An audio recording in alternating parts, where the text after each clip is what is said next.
로마서 8장은 예수 그리스도를 믿는 자에게 성령이 거하신다. 성령이 함께 하신다. 성령이 인도하신다고 말씀하고 있습니다. 예수 그리스도를 믿는 자에게 주시는 복 중에 복이 바로 성령님이 믿는 자 안에 거하신다는 것이죠. 여러분 예수 그리스도를 믿으십니까? 여러분 안에 성령님이 계심을 믿으시기를 바랍니다. 많은 사람들이 나는 혼자입니다. 나는 외롭습니다. 나에게는 아무도 없습니다. 나를 도와줄 사람도 없습니다. 이렇게 말하는 분들 있습니다. 그러나 여러분 진실로 예수 그리스도를 믿는다면 여러분 안에 성령님이 계시고 그분이 여러분을 도우시며 인도하신다는 것을 꼭 믿으시기를 바랍니다. 성령님이 누굽니까? 하나님의 영, 그리스도의 영, 삼위일체 하나님의 제3위가 되시는 분입니다. 그분이 항상 우리와 함께 계십니다. 예수님께서도 말씀하셨죠. 내가 세상 끝날까지 너희와 항상 함께 있으리라. 내가 너희를 버리지도 않고 떠나지도 아니하리라. 예수 그리스도께서 성령으로 우리와 함께 계십니다. 로마서 8장 전반부는 성령 받은 사람에게 주시는 축복이 무엇인지에 대해서 잘 말씀해 주고 있습니다. 1절은 이렇게 말합니다. 그러므로 이제 그리스도 예수 안에 있는 자에게는 결코 정죄함이 없나니. 예수 그리스도를 믿고 성령을 받은 자는 결코 정죄함이 없다는 것입니다. 어떤 일이 있어도 죄의 심판을 받지 않는다는 것입니다. 이것이야말로 우리로 하여금 확신을 주는 것입니다. 어떤 일이 있어도 하나님이 우리를 버리거나 외면하지 않고 마지막 날에 하나님이 우리를 받으시고 우리를 구원하시고 우리에게 영원한 은혜를 주신다는 것입니다. 성령 받은 자에게는 어떤 은혜를 주신다고 말합니까? 8장 4절에 이렇게 말합니다. 육신을 따르지 않고 그 영을 따라 행하는 우리에게 율법의 요구가 이루어지게 하려 하심이니라. 무슨 얘기입니까? 인간은 연약하여 그 육신이 연약하여 하나님의 말씀을 지킬 수도 없고 지키지도 못한다는 것입니다. 그런데 성령을 받은 그리스도인들은 그 안에 계신 성령으로 말미암아 하나님의 말씀을 지키고 따를 수 있는 자가 된다는 것입니다. 예수 그리스도를 믿고 성령을 받은 자는 성령님이 하나님의 말씀을 사랑하고 하나님의 말씀을 가까이 하고자 하는 마음을 주세요. 그래서 여러분이 은혜를 받으면 하나님을 사랑하는 마음이 생깁니다. 은혜를 받으면 하나님의 말씀을 듣고 싶은 마음이 생깁니다. 은혜를 받으면 하나님의 말씀을 따라 살고 싶은 그런 욕구가 우리 안에 생겨난다는 것입니다. 문제는 우리 스스로 하나님의 말씀을 온전히 지킬 만한 능력이 없다는 것이죠. 그런데 성령께서는 우리에게 하나님의 말씀을 따르며 살고자 하는 마음만 주시는 것이 아니라 그렇게 할 수 있는 능력도 주신다는 것입니다. 이것이 예수 그리스도를 믿는 사람, 성령을 받은 자의 특권이에요.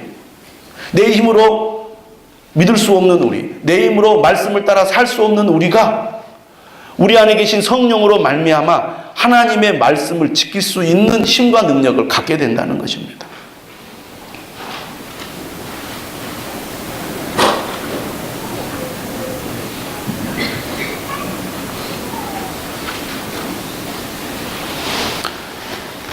(11절은) 이렇게 말합니다. 예수를 죽은 자 가운데서 살리신 이의 영이 너희 안에 거하시면 그리스도 예수를 죽은 자 가운데서 살리신 이가 너희 안에 거하시는 그의 영으로 말미암아 너희 죽을 몸도 살리시리라. 여러분, 성령 받은 사람은 어떤 사람입니까? 새 생명을 얻은 사람입니다. 성령이 임함으로 영적으로 죽었던 우리가, 다시 말하면 하나님과 분리되었던 우리가 하나님과 화목하게 되었고 영적으로 생명을 얻은 자가 되었습니다. 여러분, 우리는 영적인 생명을 소유하고 있는 사람입니다. 그런데 안타깝게도 우리가 이 땅에 살고 있는 동안에는 우리가 몸을 가지고 삽니다. 이 몸은 어떤 몸입니까? 썩을 몸입니다. 죽을 몸이에요. 그래서 우리가 이 세상에 사는 동안에는 어쩔 수 없이 우리는 아프고 약해지고 결국에는 병이 들고 죽게 되어 있습니다. 그런데 성령을 받은 사람에게 어떤 소망을 주셨느냐? 예수 그리스도를 믿는 자, 성령을 받은 자는 이 땅에서 새 생명을 얻었을 뿐만 아니라 마지막 날에 우리의 썩을 몸도 썩지 않는 신령한 몸으로 하나님께서 변화시켜 주실 거라는 것이죠. 그래서 11절에 뭐라고 말하냐면 그의 영으로 말미암아 너희 죽을 몸도 살리시리라. 이런 은혜를 성령 받은 자에게 주셨습니다.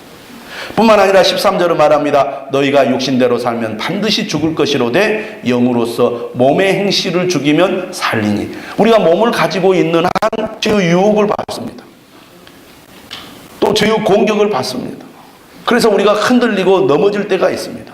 그런데 성령이 그 안에 계신 사람은 성령이 도우셔서 몸의 행실, 죄를 이기고 죄를 물리치고 승리할 수 있도록 해주신다는 것입니다. 그래서 우리가 성령에 충만할수록 죄와 싸우는 것이 쉬워지는 거예요. 죄와 싸우는 게 힘들지 않아집니다. 그래서 내 힘으로 내가 절대 죄를 짓지 말아야지, 죄에 넘어지지 말아야지 한다고 해서 우리가 죄를 이기는 게 아닙니다. 성령에 충만하면, 성령이 우리를 다스리시고 성령이 우리를 인도하면 죄를 이길 수 있는 힘이 생기게 된다는 것입니다. 14절은 말합니다. 무릇 하나님의 영으로 인도함을 받는 사람은 곧 하나님의 아들이라. 예수 그리스도를 믿는 사람은 성령의 인도함을 받습니다. 성령의 인도함을 받는 사람이 곧 하나님의 아들인 것입니다. 그리고 성령은 우리로 하여금 하나님을 아빠, 아버지라고, 친밀하신 아버지로 그렇게 찾고 부르게 하십니다. 우리가 하나님을 아버지라고 부를 수 있는 것은 우리 안에 성령님이 계시기 때문이죠. 또 16절은 말합니다. 성령이 친히 우리의 영과 더불어 우리가 하나님의 자녀인 것을 증언하시나니. 성령이 그 안에 계시면 우리가 힘들고 어려워도 하나님 아버지가 나와 함께 하신다, 나를 지켜주신다, 나를 떠나지 않는다, 나와 영원히 함께 하실 거다, 이런 믿음을 줍니다.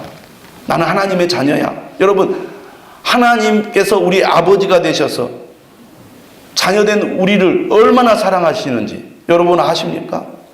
하나밖에 없는 외아들을 십자가에 못 박혀 죽게 하시기까지 우리를 사랑하신 분이 하나님 아버지십니다.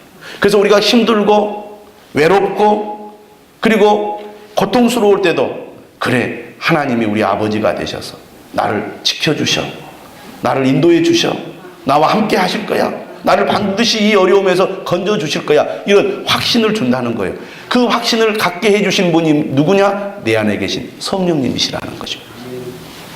그리고 17절은 말합니다. 자녀이면 또한 상속자, 곧 하나님의 상속자요 그리스도와 함께한 상속자다. 우리는 하나님의 상속자로서 마지막 날에 우리가 완전한 구원을 이룰 때 하나님이 우리에게 예비하신 놀라운 은혜와 복을 누리게 되는데 하나님의 상속자의 복을 누리게 된다는 것입니다. 로마서 8장 1절에서 17절의 말씀은 성령을 받은 사람에게 주시는 복이 얼마나 큰지 우리에게 잘 가르쳐주고 있습니다.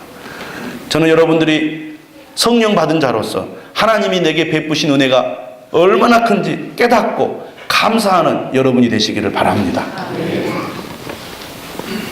그런데 예수 그리스도를 믿는 성도들의 현재의 삶은 어떠냐?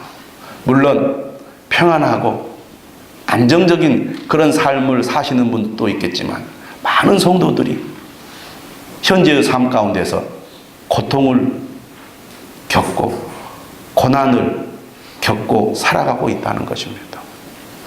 하나님이 베푸신 은혜가 크다고 말하는데 우리에게 성령님이 함께 해주셔서 우리에게 주신 복이 너무나 크고 많다고 말하는데 현재 내가 살고 있는 내 삶은 너무 힘들고 고통스럽고 심지어는 견디기 힘든 그런 경우들이 많다는 겁니다.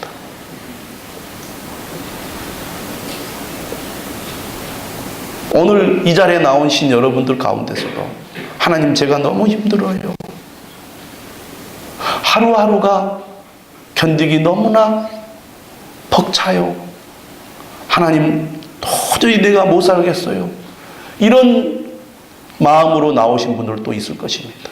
내가 왜 사는지, 뭐 때문에 사는지, 인생이 허무한 것 같아요. 그런 생각을 가지고 나오신 분들도 있을 것입니다. 예수님께서도 뭐라고 말씀하십니까? 요한복음 16장 33절에서 세상에서는 너희가 환난을 당하나 담대하라. 이 세상에서의 삶이 고난의 삶이라는 것을 예수님은 잘 아셨습니다. 또 사도 바울도 고린도후서 1장 8절에서 말합니다.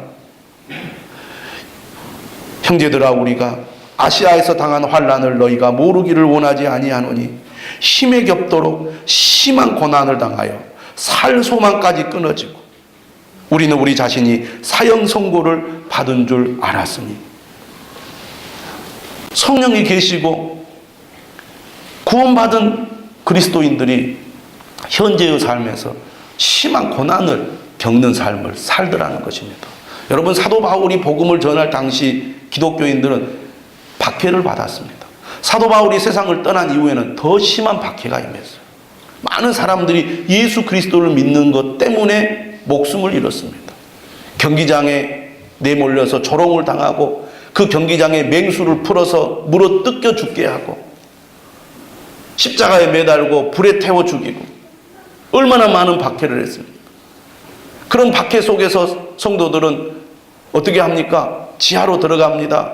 지하 무덤 속에 들어가서 수백 년간 무덤 속에서 믿음을 지키며 살았던 그런 지역들, 로마라든지 지금으로 말하면 소아시아, 터키 지역이라든지 가보면 그런 지하에 교회가 있고 지하에 그리스도인들이 수백 년 동안 살았던 그 현장들이 그대로 보존이 되어 있습니다. 사도 베드로도 베드로전서 4장 12절에서 말합니다. 사랑하는 자들아, 너희를 연단하려고 오는 불시험을 이상한 일 당하는 것 같이 이상히 여기지 말고. 이 세상에서의 삶은 고난의 삶입니다. 그 크기가 적고 크고 사람에 따라 다르지만 우리가 세상에 사는 동안 고난이 있습니다. 그런데 오늘 본문은 우리에게 무엇을 말하려고 합니까? 우리가 이 세상에 사는 동안, 몸을 가지고 사는 동안 고난을 겪을 수밖에 없지만 이 고난이 끝이 아니다. 오늘 본문 18절은 말합니다. 생각하건대 현재의 고난은 장차 우리에게 나타날 영광과 비교할 수 없도다. 지금 우리가 겪는 고난은 장차 우리에게 나타날 영광과 비교해 볼 때 그 차이가 어마어마하다는 것입니다. 도저히 비교할 수 없는 엄청난 차이를 우리에게 보여준다는 것입니다. 자, 이건 우리에게 뭘 말해줍니까? 현재의 고난이 힘들지만 하나님께서 우리에게 베푸실 그 영광은 현재의 고난과 비교할 수 없을 정도로 엄청나게 크고 영광스럽다는 것이죠. 이러한 소망, 이러한 믿음을 갖게 해주고 현재의 고난에 우리가 초점을 맞추지 아니하고 장차 나타날 영광에 우리의 삶에 초점을 맞추게 해주시는 분이 누구냐? 성령님이시라는 것입니다.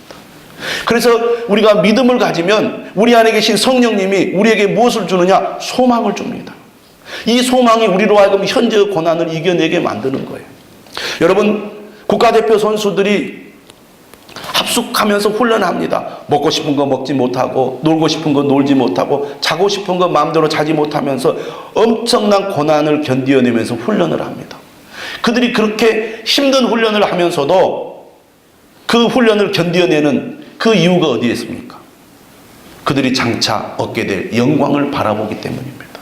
내가 열심히 훈련해서 운동하면 나중에 올림픽에 나가서 내가 금메달을 딸 수 있다. 은메달을 딸 수 있다. 동메달을 딸 수 있다. 이런 소망이 있기 때문에 현재의 고난을 이겨내게 만든다는 것입니다. 태릉 선수촌에 들어간 운동선수들은 내가 이 선수촌에 들어온 것만으로도 엄청난 특권이다. 그리고 내가 여기에서 훈련하면 반드시 그런 영광이 찾아올 수 있다. 찾아올 것이다. 이런 기대와 희망을 갖습니다. 여러분, 예수 그리스도를 믿는 자는 국가대표 선수하고는 비교할 수 없는 영광을 얻게 될 것입니다. 운동선수들은 소망을 갖지만 꼭 메달을 따리라는 보장은 없습니다. 그러나 예수 그리스도를 믿는 사람, 성령을 모시고 사는 사람은 너무나 분명하고 확실한 하나님의 약속이 있기 때문에 우리가 갖는 소망은 그저 막연한 소망이 아니요, 반드시 이루어진다는 그런 확신을 가진 소망입니다. 예수 그리스도를 믿는 자에게 그런 소망을 주십니다. 누가? 우리 안에 계신 성령님이에요. 저는 그래서 여러분들이 지금 이 세상의 삶이 힘들고 고통스러울지라도 절대로 낙심하지 않기를 바랍니다. 여러분 안에 계신 성령님을 의지하십시오. 성령님의 인도함을 받으십시오. 그러면 우리에게 반드시 변하지 않는 소망을 주실 줄로 믿습니다. 오늘 본문 19절에서 22절의 말씀은 약간은 뜬금없게 들립니다.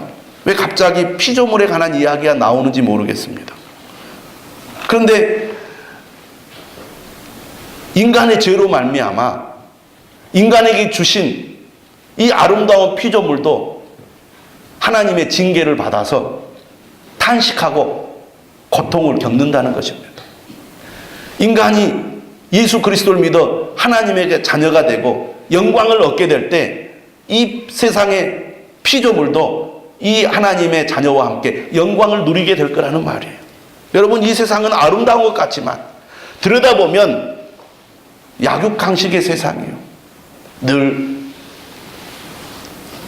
태어나고 성장하고 쇠퇴하고 소멸하는 이런 순환이 계속되고 있는 것이 바로 피조물의 세계입니다.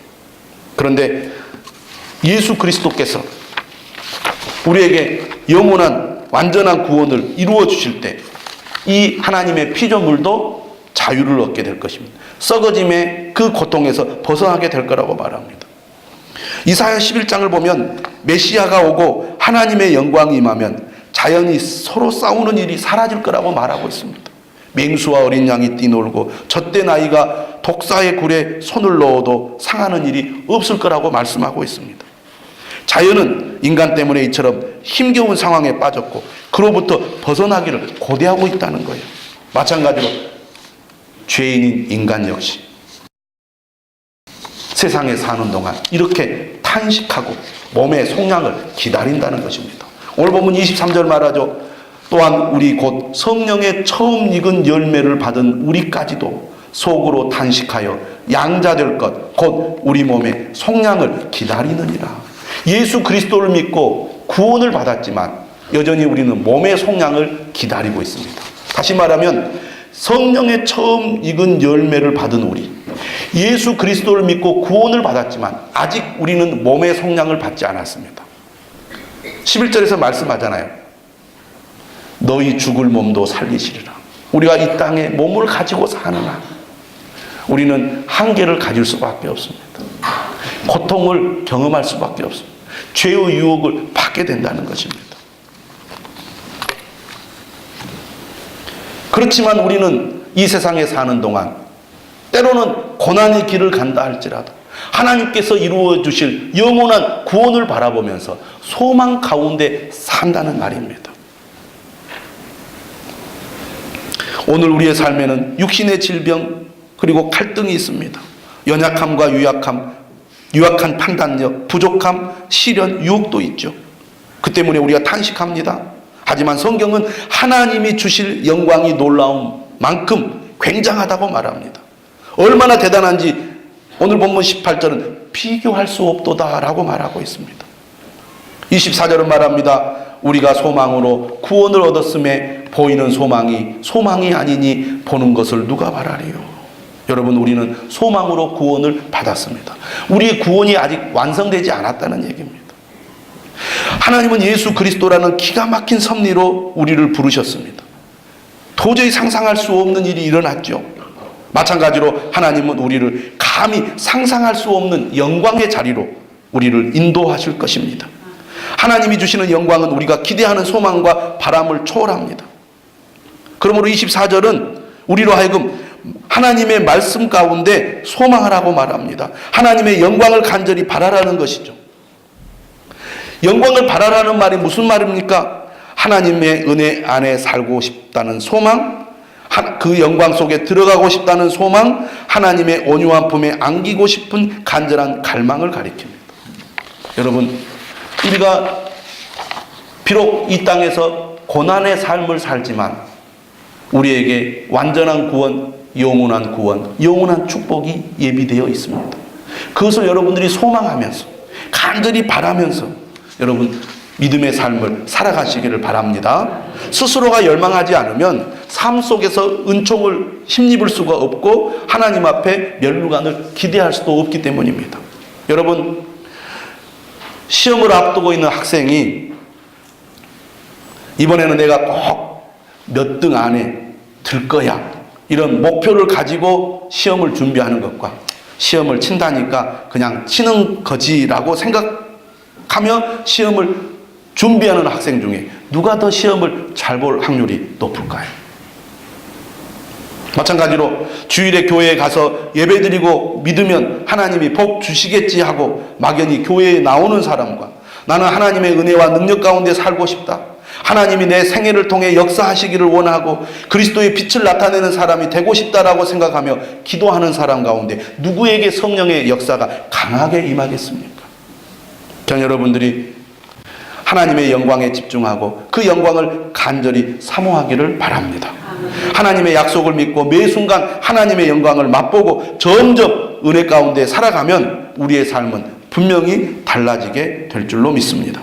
문제는 그러한 믿음의 열정과 하나님의 영광을 사랑하는 마음이 있는가 하는 것입니다. 또 해야 할 일이 있습니다. 오늘 25절입니다. 만일 우리가 보지 못하는 것을 바라면 참음으로 기다릴지니라. 여러분, 성령님은 우리로 하여금 소망 가운데 살아가게 만듭니다.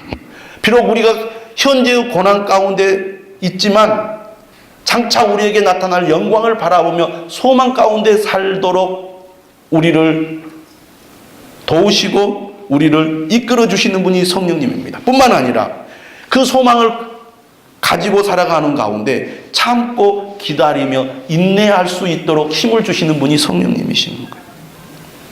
눈에 보이는 것이 아니라 엄청난 하나님의 복을 바라본다면 인내는 당연하겠죠. 중도의 인내심을 잃거나 참다가 기대를 상실하는 일이 없어야 할 것입니다. 끝까지 인내하고 나아가야 합니다. 여러분, 지금 삶이 힘드십니까? 너무너무 힘들어요. 주님을 믿는데 내가 이렇게 왜 힘들까요? 여러분, 힘들수록 더 소망을 가져야 합니다. 더 소망의 주님을 바라봐야 합니다. 그리고 성령님께서 여러분을 그 믿음을 가지고 인내할 수 있도록 도와주시도록 기도해야 할 것입니다. 여러분, 어떤 일이 있더라도 하나님이 우리에게 베푸신 구원, 하나님이 우리에게 베푸실 그 영광을 바라보면서 소망을 잃지 말아야 할 것입니다. 어떤 어려움이 있더라도 참고 기다리고 인내할 수 있는 사람이 되어야 할 것입니다. 여러분 안에 계신 성령님이 도와주실 줄로 믿습니다. 때로는 내가 교회 가기도 싫고 예배 드리기도 싫고 기도하기도 싫은 그런 마음이 들 때가 있을 거예요. 그런데도 아이고 그래도 가야지, 아니 그래도 내가 일어나서 예배 드리러 가야지, 기도해야지, 그런 마음이 조금이라도 생긴다면 여러분 안에 성령님이 계신 것입니다. 예, 흔들리고 넘어질 것 같아도 또 일으켜 주시고 또 일으켜 주시고 또 우리를 붙잡아 세워주시는 하나님의 영 성령님이 여러분 안에 계심을 믿으시기를 바랍니다. 우리 다 같이